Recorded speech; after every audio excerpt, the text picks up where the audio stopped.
Hola, mi nombre es Julio David Cabrera Sánchez del grupo 2006. Ahora voy a hablar sobre el eje 1, módulo de manejo de dolor orofacial. Bueno, el dolor viene del latín de doloris, es sufrir o ser golpeado. Ok, el dolor ya por definición que es una experiencia eh, sensorial y emocional desagradable, y esta va relacionada con un daño ístico real, eh, y esta a su vez es siempre subjetiva. ¿Qué más? Esta es una respuesta multifuncional. Como es una respuesta multifuncional del cuerpo humano, que a su vez genera como tal una reacción o una respuesta neuroinmunoendocrina. Eh, ok, ¿por qué decimos que el dolor es una experiencia subjetiva? Porque originalmente en un video recuerdo que vi que va algo de la mano, que todas las personas tienen un umbral de dolor diferente. Ponían el ejemplo de una araña que picaba a una persona, o más bien mordía a una persona, y la primera mordida pues a lo mejor no la sentías o no la percibías como tal, pero ya la segunda vez que sentías esa mordida, el cerebro te mandaba la señal de que ya había sentido esto antes y que ya había sufrido un dolor así. Ok, bueno, el dolor también es considerado como un mecanismo de defensa que se activa, o bueno, da una alarma para proteger al organismo.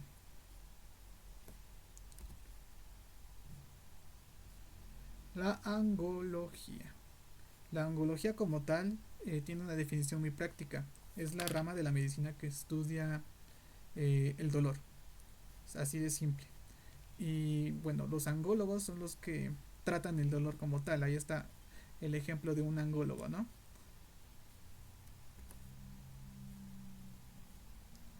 Y bueno, como tal, las definiciones de dolor por los siglos de los siglos han sido como que muy idealizadas, muy de creencias místico-religiosas, etcétera, etcétera, eh, para así darle pues un origen al dolor. Y en este caso quiero iniciar con los egipcios. En este caso una imagen que representa como tal cómo ellos creían que al escupir o expulsar vómitos, sudores, estornudos, pues sacaban a los espíritus de la muerte, ¿no? O sea, los expulsaban. Y bueno, lo del yin y el yang. Eh, en 2800 años antes de Cristo se habló del desequilibrio de fuerzas por el yin y el yang. Eh, el dolor se origina por un desbalance entre el yin y el yang. Esto puede afectar según a los órganos, vísceras, músculos, piel, vasos, tendones, etcétera. Ok. Eh, los griegos. Eh, ellos mencionan que el cerebro era el centro de las emociones y encontraron nervios sensitivos y motores del dolor. Bueno, aquí tenemos a Leonardo da Vinci. Y bueno, ¿qué no conocemos de Leonardo da Vinci? Pero aquí, en 1452, relaciona la sensibilidad con la transmisión por los nervios. Hablando acerca de la Biblia hebrea, lo relacionan al dolor con el castigo y el pecado. Descartes está hasta abajo. Descartes en 1596 hace el primer planteamiento racional del dolor. Eh, lo habla como un mecanismo de defensa, y tratarlo era una interferencia y un problema para hacer un diagnóstico como tal.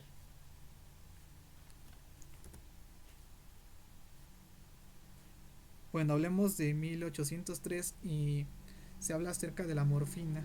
Se aisló la morfina del opio. Eh, y se habla como 44 años después logran hacer que surja la aspirina, 55 años después de eso.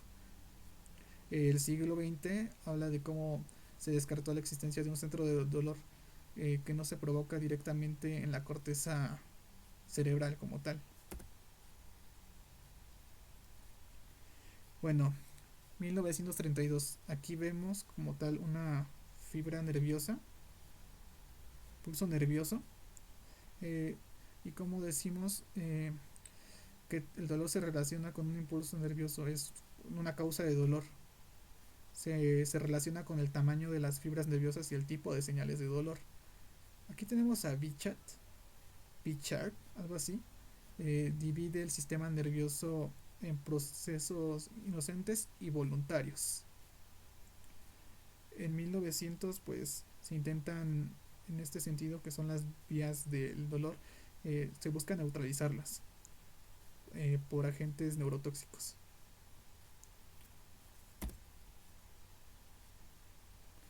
Y bueno, hablando de la Segunda Guerra Mundial, se estudia más que nada el dolor crónico, que más adelante diremos de qué trata el dolor crónico. Y también eh, en 1961, Bonica crea la primera máquina eh, o la primera unidad de dolor en Estados Unidos, en 1961.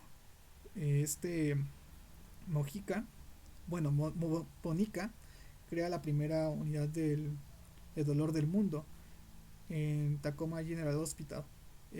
Es un precursor de las mismas, ¿no?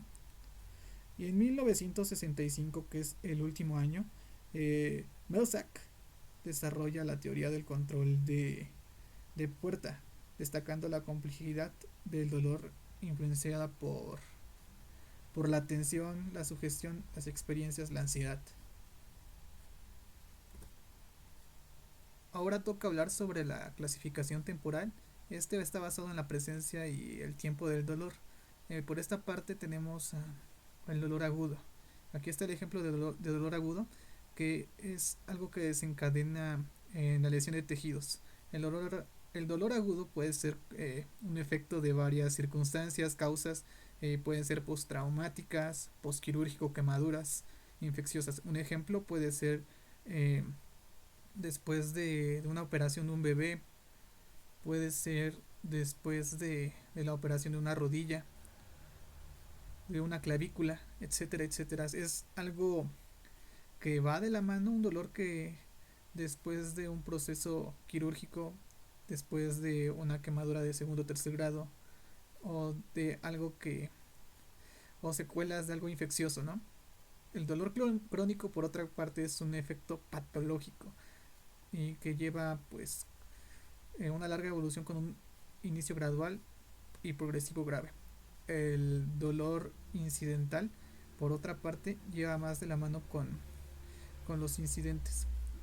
Es algo que es más esporádico, por así decirlo. El dolor incidental lleva consigo un tema complejo. ¿Por qué? Porque es una respuesta al estímulo voluntario o involuntario. O sea, no tiene como tal que pase por X o Y razón. Se trata de un dolor evitable cuando se suspende un estímulo. Y el dolor recurrente. El dolor recurrente es algo que se vuelve repetitivo. El dolor recurrente sucede una, otra y otra vez. El dolor recurrente es paulatinamente, no es que esté pasando a cada rato, pero sigue pasando. A eso se le llama el dolor recurrente.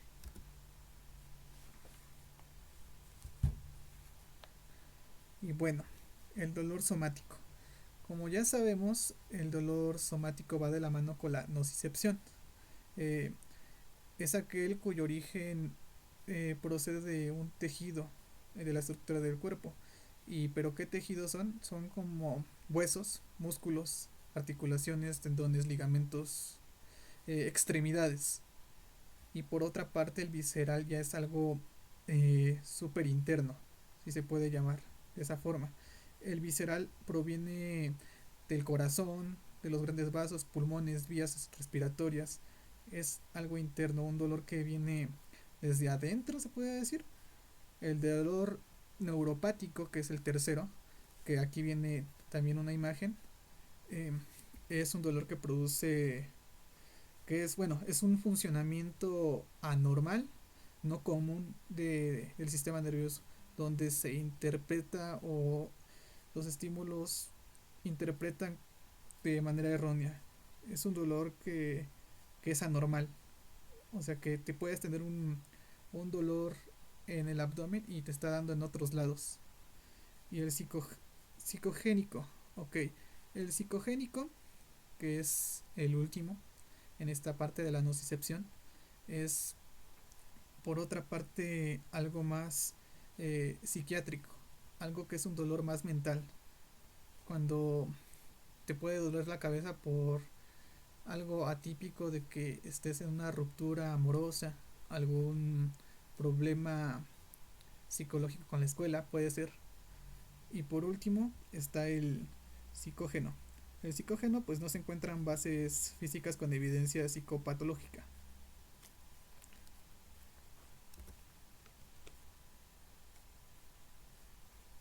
Y bueno, ahorita pasamos a la parte de epidemiología. Aquí es algo interesante porque dice que el 30% de la población eh, casi no va a trabajar por un dolor. Y es algo que normalmente vemos en nuestra vida cotidiana, que nuestros papás, nuestros familiares han faltado al trabajo porque no se han sentido bien, por un dolor de estómago, un dolor de hueso, yo que sé, es algo extenso. eh, y bueno, el 8% sufre un dolor neuropático. El dolor neuropático es, pues como dijimos, un funcionamiento anormal del sistema nervioso. El 33% de los que sufren el dolor tienen problemas familiares. Eso puede ser algo normal porque tienen problemas psicológicos, porque no gozan de una salud mental importante. Entonces por eso este porcentaje. El dolor más usual es en piernas, cabeza y espalda. Y hay piernas con 23%, cabeza 20%, espalda 12%.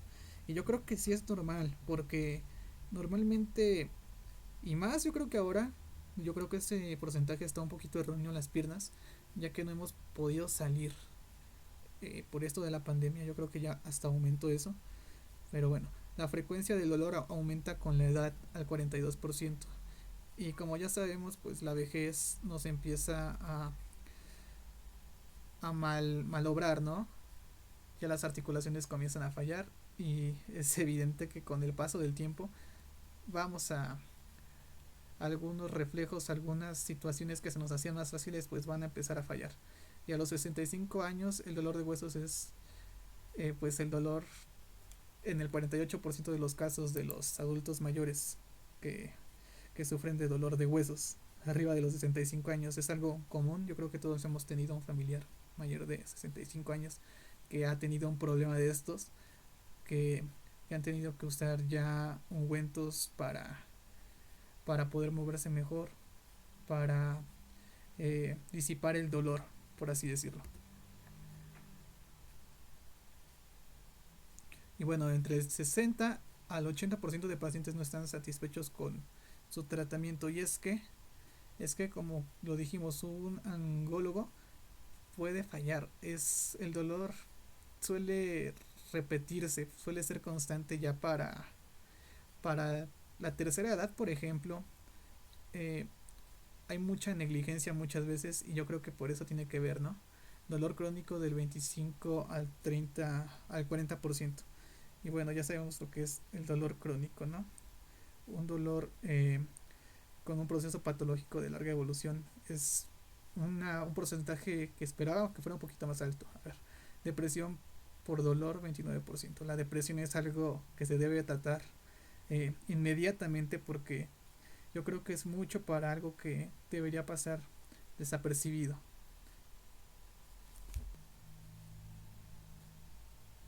Bueno, antes de seguir con las definiciones del glosario, creo que olvidé mencionar lo de el dolor nociceptivo hace rato.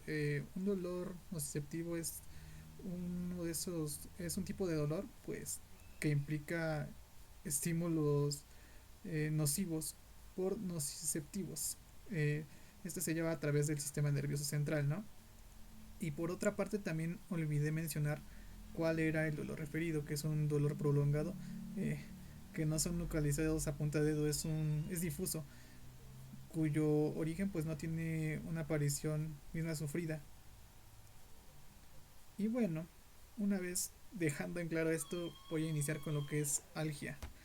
Algia, pues ya lo habíamos visto, eh, lo mencionamos en incontables ocasiones por la terminación eh, de varias terminologías, y algia es la presencia de dolor, es simple. Alodinia, por otra parte, es el dolor a estímulos que no desencadenan dolor. Y analgesia, pues es la ausencia de dolor ante un estímulo doloroso. Es como los diabéticos, que ante algo que podría ser agua hirviendo, ellos a veces no lo pueden sentir. Anestesia es pues la ausencia de sensibilidad. Eh, Vamos a los siguientes. Anestesia dolorosa es dolor espontáneo en una región anestesiada. Aquí está una anestesia. La disestia. La disestia es una palabra algo extraña, pero es la sensación anormal y desagradable. Es como una sensación de náuseas, por ejemplo, podría ser. Dolor funcional. Hipersensibilidad al resultado, al procedimiento dental central de señales normales. Eh, ¿Qué más? ¿Qué más? ¿Qué más? Hiperalcia. Hiperalgesia. Es una respuesta que era intensa a un estímulo que es doloroso. Ahí sí es cuando te pegas en el dedo chiquito del pie cuando te levantas. Ahí te lo revientas con un golpe. Y es un dolor inmediato, fuerte, fortísimo.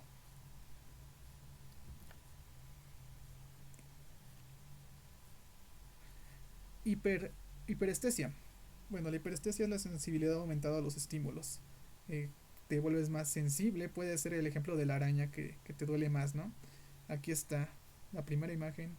Va de la mano con la hiperestesia. La hiperpatía.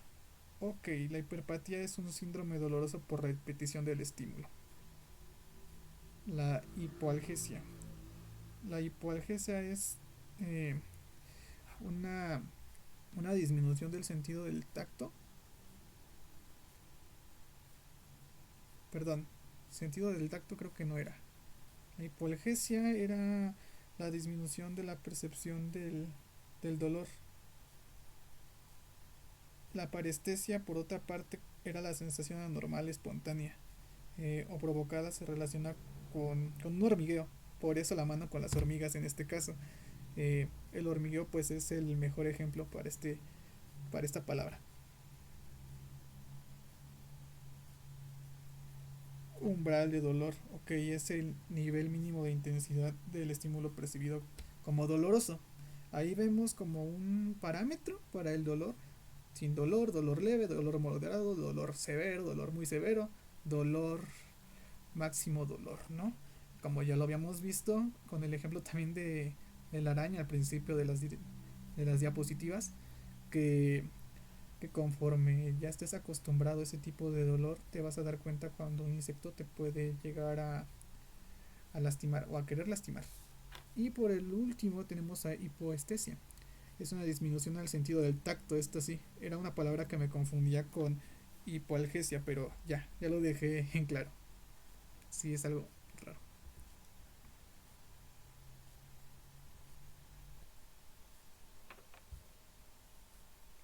Ahora vamos con lo que son los componentes de dolor. Los componentes de dolor se definen o se clasifican pues aquí en sensorial, que es como tal relacionado con los mecanismos neurofisiológicos de la nocicepción. Que tiene que ver esto, que va a detectar como tal algunas cosas en particular en la naturaleza, como pueden ser las quemaduras, la presión y componentes especiales, ¿no? Afectivo, connotación desagradable o no. Pues si como está es una acción o cómo cómo se está viendo, si se ve desagradable el panorama o no. Y cognitivo, pues ya son procesos mentales, y esto se ve más en la guerra. Se puso el ejemplo de la guerra, que es como la atención, interpretación, valores atribuidos al dolor, y pues es en base al contexto. Por eso aquí está la imagen de un soldado que hablamos de las heridas, de los problemas que hay, problemas económicos y todo eso alimenta a lo cognitivo, que es el punto al cual se tocó más en este, vaya, en este punto.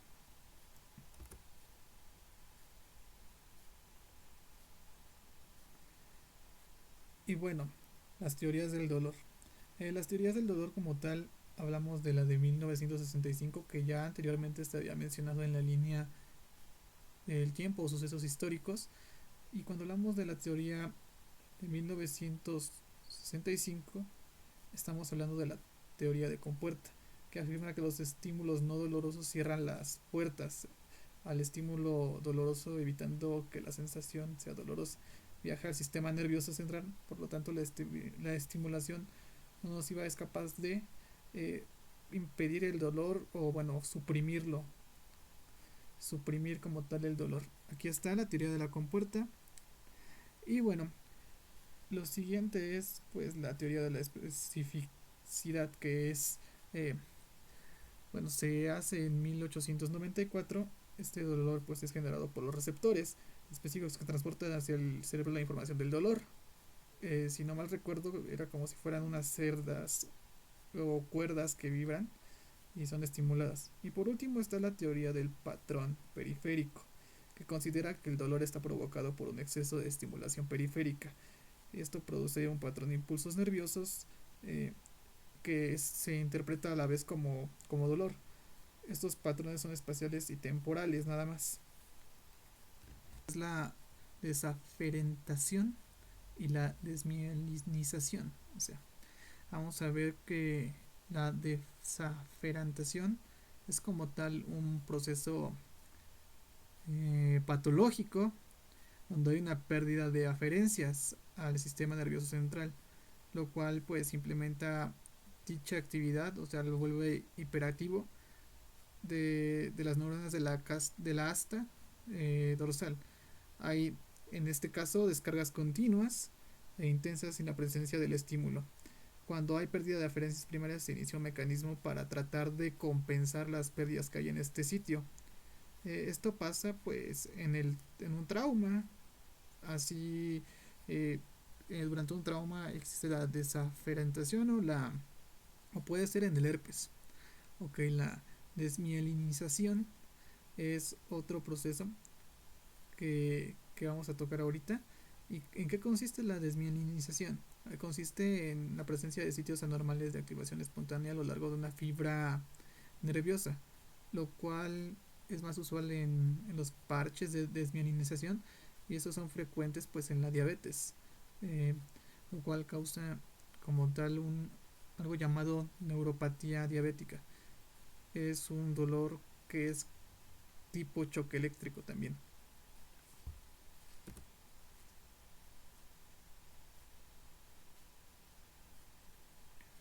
Ok, vamos a lo que son las fases de la nocicepción. Primero vamos a pasar a lo que es la transducción. Como podemos ver, estamos viendo que se relaciona con el cambio de una energía con otra. Para el dolor significa que es una fuerza química, o mecánica o térmica. Es un impulso de los nervios, se podría decir, y aquí lo estamos viendo como tal. Un impulso con la mano. La conducción, la conducción aquí se nombra que es como era, consiste que el nervio envía información al sistema nervioso central y este se somete a un proceso llamado, bueno, un proceso de selección, de modulación y de respuesta como tal. Y hablando de eso está el procesamiento. El cerebro, pues, en este caso, eh, vaya, procesa los variantes de los mensajes, ayuda a la memoria, el cerebelo.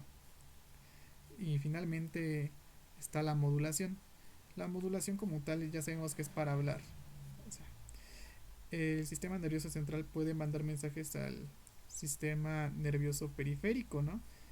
Y esto es con una segunda o tercera neurona para dar noción acerca del mensaje de dolor. O sea, es un proceso que se lleva para dar una reacción acerca de un dolor, algo que te ha pasado. Sobre lo que es la evaluación del dolor, primero aparecen las evaluaciones verbales.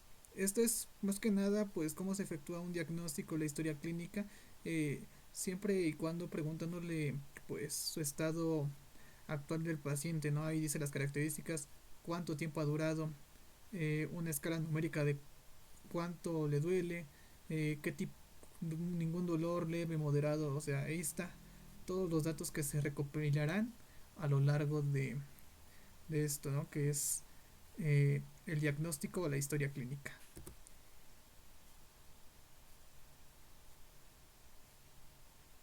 Bueno, estamos aquí en la escala de grises. Vamos a preguntarnos qué es la escala de grises. Pues aquí aparece como una escala en blanco o negro donde se le pide al paciente que identifique un color con la tonalidad. A ver, el negro en este caso será el color más intenso, pero también es intenso en el sentido de que hay más dolor. O sea, aquí estamos viendo muy doloroso en el negro y sin dolor en el blanco. Entonces es como que un resultado, una escala de grises que te da el pesimismo con el negro y la pasividad con el gris blanco, ¿no?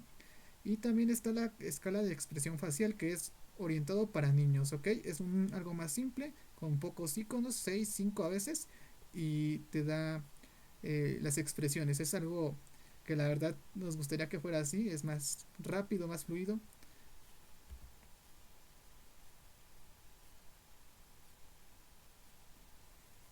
Y bueno, la escala de Anderson, esto ya es para mayores de edad, para de tercera edad, o también para personas que están incapacitadas, ¿no? Es algo que se valora para las restricciones que tienen determinadas personas que no se pueden comunicar y se comunican más que nada con reacciones.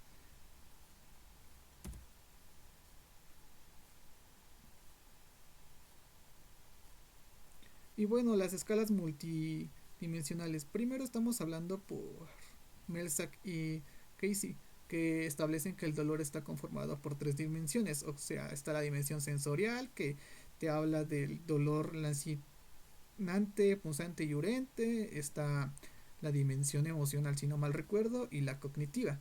Pero hay algo que nos importa más que eso, que esto que es Melzack y Casey.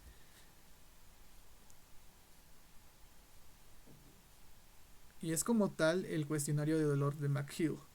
Hablando del cuestionario de dolor de McHugh, recordaremos que hace un tiempo hicimos una actividad acerca del dolor testicular, que describiéramos un dolor que hayamos tenido. Y ahí está la recopilación, una de las tareas que se hizo y que yo hice en este caso. Eh, Estamos ahí que sale contraproducente porque es un cuestionario de dolor muy largo, es complejo, tardado, los datos, antecedentes, literalmente te tardas media a una hora. Yo recuerdo que en esa ocasión nos tardamos bastante y pues bueno, es un diagnóstico completo pero muy tardado. Y ahora vamos con el círculo vicioso del dolor y con Alicia. Eh, bueno, como ya sabemos lo que es un círculo vicioso es algo que gira y que se repite, es un ciclo, ¿no?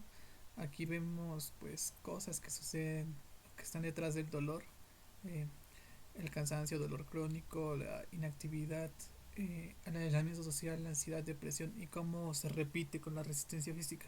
Y ahorita vemos lo de Alicia, en la evaluación del dolor de Alicia, que es la forma como la cual se hace un primer diagnóstico, en este caso de dolor. Alicia, que son las siglas para la aparición, localización, irradiación, características, intensidad, agravantes y atenuantes, ¿no? Estamos hablando de Alicia en este caso. Eh, Preguntas que pueden hacerse, pues es desde cuándo te duele eso, en qué parte, y ya sabemos qué más, las características y qué tan intenso es el golpe y los atenuantes. Ok, ok. Así que vamos a lo siguiente. Bueno, ahora vamos con lo que es el decálogo de dolor. Este pues tiene como 10 reglas donde todo inicia con no para plasmar lo que qué reglas o qué respectivas cosas se tienen que hacer, cómo efectuar. qué recomendaciones se dan, ¿no? Cómo se atiende, cómo se observa, cómo se afronta, ¿no? Ahora vamos a lo que es la despolarización. La despolarización, pues como podemos ver, se nos ha marcado con una gráfica, y esto es la disminución del valor de potencial de la membrana en una célula potencial diferencial de dos magnitudes. Como podemos ver, esto inicia en el menos 70 microvolts. Es un potencial negativo que originalmente estaba en más y menos, y que al subir a la cúspide eh, se vuelve a más y más. Entonces a lo que se quiere regresar es a que disminuya la carga y regrese a su estado original, ¿no? Aquí vemos cuatro fases: fase de reposo, fase ascendente, fase descendente repolarizada porque se va a regresar, y fase hiperpolarizada para regresar al estado original, que es la fase de reposo. Ok, este potencial de membrana de una neurona en reposo es, como dijimos, de 70 microvolts, y este potencial negativo se genera por la bomba del sodio-potasio, que extrae de forma activa tres iones de sodio. En este caso es del interior hacia el exterior, que produce dos iones de potasio, consumiendo pues una ATP.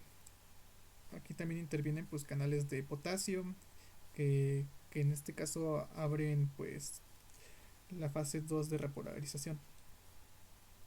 Y aquí el resultado es que el exterior celular es más rico en sodio y cloro, ¿no? Y hay más potasio en el interior. Ok, conducción saltatoria.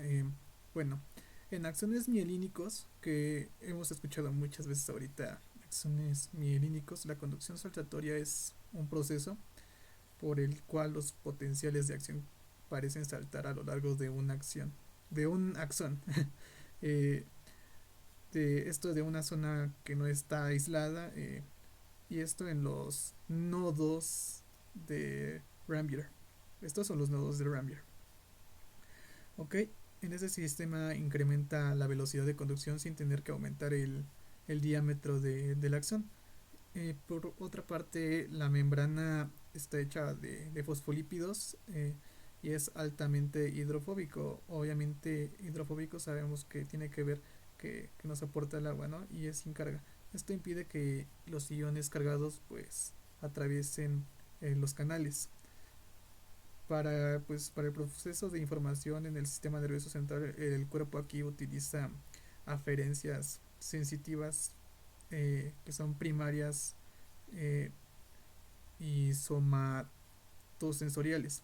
En este caso, el sistema nervioso genera sus respuestas aferentes con reflejos motores, bioquímicos y neuroendocrinos. Ahora vamos a pasar a lo siguiente, ¿no? Que son las fibras. Las fibras mielínicas, en este caso de alfa y C, ¿no? Bueno, en este caso vemos lo general, que transmiten información nociceptiva tipo mecánica y térmica, localización con relativa precisión, pero pues también codifican el primer dolor, identifican pues ya dije, la localización, la duración y el dolor agudo.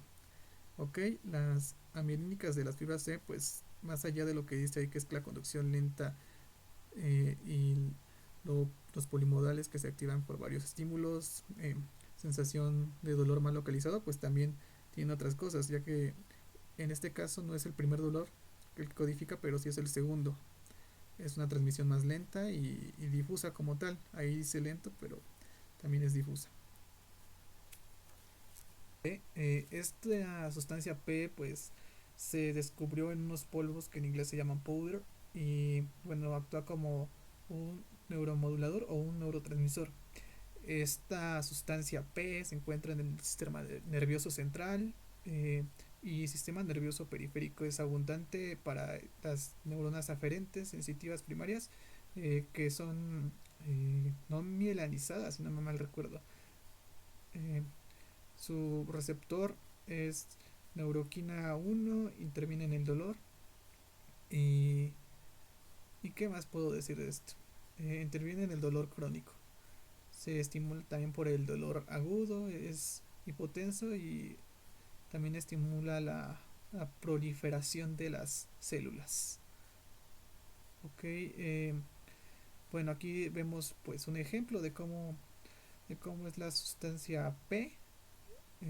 La sustancia P que es de powder, la unión de sustancia P a su receptor, que en este caso su receptor, como dijimos, que es NK1, que será lo mismo que neuroquinina 1. Y, y aquí se ve cómo las fibras se separan, ¿no? Y también como los vasos, los mastocitos, la histamina, eh, la vasodilatación, la neurona, como todo está compuesto, ¿no?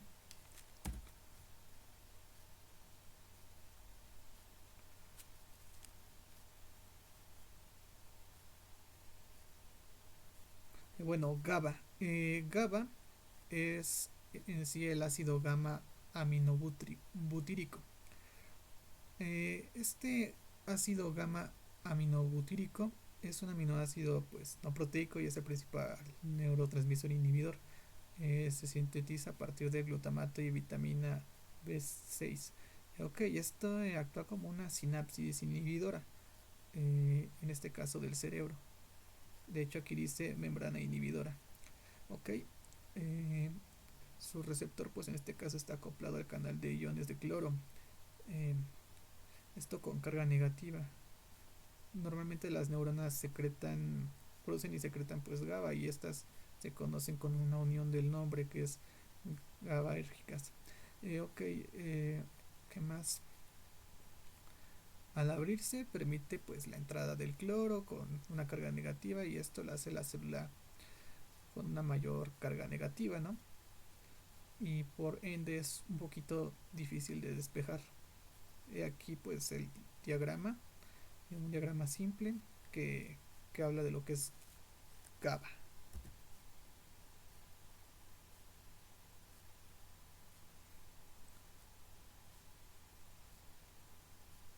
Ok, vamos a lo que es el glutamato. Y bueno, aquí dice, es uno de los 20 aminoácidos que forman las proteínas.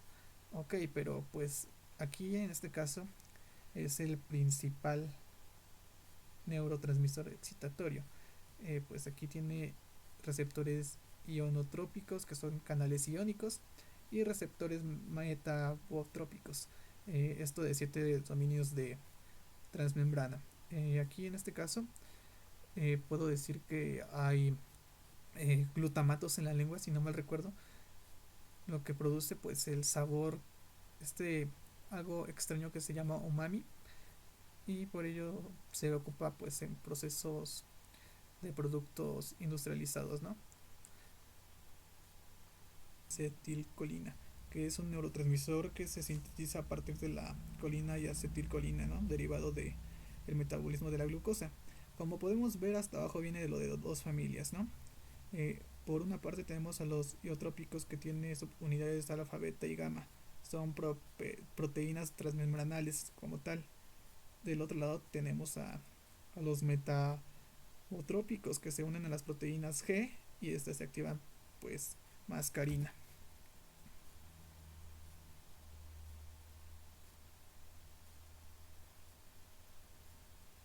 Ok, esto es la sensibilización central. Bueno, la sensibilización central son los impulsos nociceptivos con gran intensidad o de mucho tiempo que producen cambios en las neuronas. Esto en la asa posterior. ¿Y qué hace esto? Que facilita en la transmisión del impulso nervioso nociceptivo. Esto va relacionado con la persistencia del dolor. Esto en ausencia del estímulo nociceptivo, que como sabemos va relacionado con el dolor crónico. Bueno, ahora toca hablar sobre lo que es el sistema ascendente. Aquí se define cuando el estímulo alcanza los centros supraespinales del tronco encéfalo. Los mensajes llegan al sistema neoespitalámico, que se encarga de codificar la localización. Pues este se encarga todo de codificar la localización, duración e intensidad del estímulo, y el sistema paleoespinotalámico que regula aspectos motivacionales y emocionales. O sea, este va para la motivación y cosas emocionales y además de los conductos de dolor. Ahora vamos a hablar de lo que es el sistema regulador descendente. Como vemos ya tiene una definición aquí procesada. Sin embargo, las zonas reguladoras se originan en la corteza, amígdala e hipotálamo, que es lo último que dice. Y estos núcleos envían proyectores al tronco y médula, ¿no? Y así alcanzan las neuronas para la primera sinapsis del sistema aferente. En otro lado, si está en el centro del abdomen, está en este caso a la izquierda, ¿no? Se cree que se produce por la convergencia de impulsos aferentes en distintas áreas, ¿no? Hay zonas de la médula espinal llamadas metamera o mielómero, son áreas donde convergen pues varios dermatomas, así el cerebro puede confundir de qué lugar viene la sensación dolorosa. Este se percibe como una zona inervada del nervio distinto al afectado. Ok, ahora el dolor irradiado. El dolor irradiado es producido por una irritación de una raíz nerviosa y es generalmente pues ocasionada por compresión y se reproduce a la distancia, tiende como a hormigueo, como hace rato habíamos dicho, es un hormigueo y en este caso pues produce un atrapamiento del nervio por hernias, huesos y pues la lesión. La molestia es en una zona radiada por el nervio, como el nervio ciático. Ok, el dolor fantasma por otra parte es un dolor que desaparece, o sea, lo tienes constantemente, no sabes por qué, y después de unos cuantos meses desaparece como si nada. Y bueno, hablando acerca del homúnculo, como ya vimos, es una representación pictórica, hasta de plastilina de un humano basada en un mapa neurológico, ¿no? En esto las funciones motoras y sensitivas. Ok, un homúnculo es pues un hombre pequeño, así se le define. Y pues aquí las áreas más grandes representadas son sus labios, sus manos y sus pies, que, que es lo más así, más representativo. Miotoma y el dermatoma. Por una parte el miotoma, pues, ¿a qué se le llama miotoma? Al conjunto de músculos inervados por una raíz nerviosa, pues así se le conoce, miotoma. Pues la raíz nerviosa de un miotoma, porque hay varios miotomas, manda señales motoras a músculos en concreto, es como parte de, como una direccional, por así decirlo, como la direccional del auto, y que es un dermatoma. Ok, la dermatoma, pues en este caso estamos hablando de la región de la piel inervada por las acciones del nervio sensitivos somáticos asociados a un solo ganglio sensitivo del nervio espinal. Hay un único nivel de la médula espinal. ¿Y cómo se le llama este? Pues dermatoma. Entonces, pues ya teniendo claro eso, cada quien pues tiene su función, hacen funciones en los nervios como tal. eh, y bueno, vamos a lo que sigue.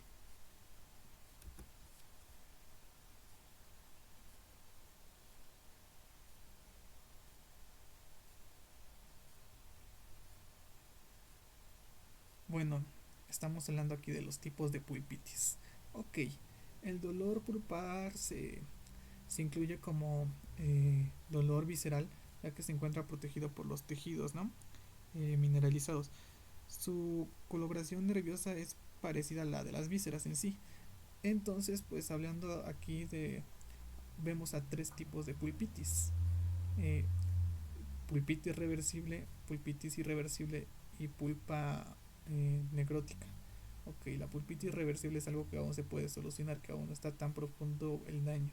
La pulpitis irreversible es algo que ya no se puede solucionar, pero pues se, se va a, por ejemplo, hacer la endodoncia en este caso, y la pulpa necrótica pues ya es algo totalmente perdido. O sea, si lo otro era perdido, esto ya es muerto. Necrótica, necro es de muerto, tejido muerto.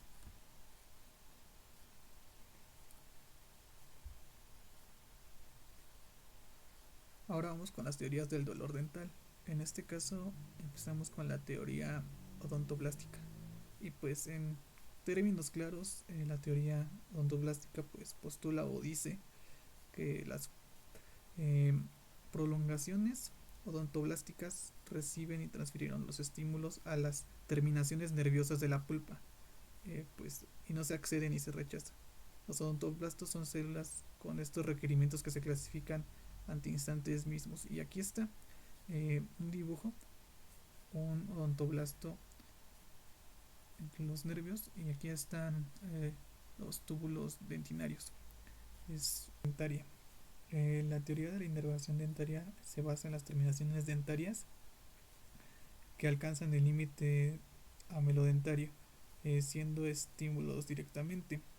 La fibra A, eh, que estamos viendo justo aquí, es mielínica, tiene un gran diámetro, es sensible y tiene conducción rápida. Ah, y el dolor agudo. La fibra C, que es esta, son más delgaditas como podemos ver, o sea, es un diámetro pequeño y mientras que estas son gruesas. La conducción es lenta, el fluido de la sangre pulpar pues lo tiene, pero el dolor es lento y crónico. Bueno, ahora vamos con la teoría hidrodinámica que postula que la principal causa del dolor dentinal es el rápido movimiento de un fluido hacia el exterior e interior de los túbulos dentinales. Ok, la aplicación del frío, en este caso, origina la contracción del fluido dentinal, que también se hace hincapié en esto. Aquí está el fluido dentinal. La reducción del volumen de fluido debido al frío tiene igual algún efecto sobre la dentina por, por la evaporación. Ok, vamos con lo que es aquí el diagnóstico. Estamos hablando de un dolor eh, sordo, en este caso crónico, que puede durar por muchas semanas. Entonces aquí se está analizando qué tipo de dolor puede tener un paciente. Si puede ser provocado, si puede ser punzante, si puede ser espontáneo y cómo ha sido la duración del dolor. Si se quita o desaparece cuando el estímulo bueno, cuando hay un menor tiempo a 10 segundos, hay un mejor pronóstico, por ejemplo. Y pues bueno, es una forma de diagnosticar, ver qué tipo de dolor pues siente el paciente o si se lo ha provocado, como ahí dice, por frío, calor, azúcar, etcétera. Ok, aquí vemos también los tipos de dolor en la articulación temporomandibular, que primero dice el dolor ligamentoso. Ok, aquí es intermitente y es asociado a movimientos de traslación. Puede desaparecer con la contracción muscular. Ok, también está el dolor retrodistal. El dolor retrodistal pues acentúa apretar los motores. Este disminuye al morder un separador, lo cual impide la intercuspiración. Eh, este pues acentúa el movimiento exclusivo homolateral. También está el dolor capsular, es sensibilidad a la palpación directa al cóndilo. Se acentúa con movimientos de traslación. Este no aumenta al apretar los dientes ni al morder pues un separador. O sea, a diferencia del anterior pues no se puede. Y es pues tiene un dolor o un movimiento, bueno, más bien un movimiento mandibular pues restringido. También está el dolor de artritis, artrítico, que es sensibilidad al dolor a la palpación del cóndilo. Este se acentúa a la masticación. Eh, este puede disminuir al morder pues un separador, al igual que otro que mencionamos anteriormente, en la zona lateral. Aumenta pues dolor al morder un separador en zona contralateral. Y bueno, ya para terminar vamos a hablar de estos tres puntos que llevan por nombre preauricular, intraauricular y capsular. Ok, estos pues tienen una medición con base en un dedo, dos dedos y tres dedos. Ok, el primero con un dedo es severo para la apertura, el segundo es como que moderado, es la apertura de los dos dedos, como dije, el otro es ligero de 3 dedos. Para moderado así se mide. Y como tal, hay apertura sin desviación, apertura con desviación y apertura con desviación corregida. Eh, entonces, pues así es como se va a palpar como tal los 3 puntos: el preauricular, el intraauricular y el capsular. Eh, Así se palpan pues los músculos de la articulación temporomandibular. Ahora toca hablar acerca de este artículo llamado "El hielo marino del Ártico alcanza el mínimo en 2021". O sea, aquí viene mal el D, pero este es el nombre. Como dije, es de la página Nature y es de la fecha 29 de septiembre de 2021.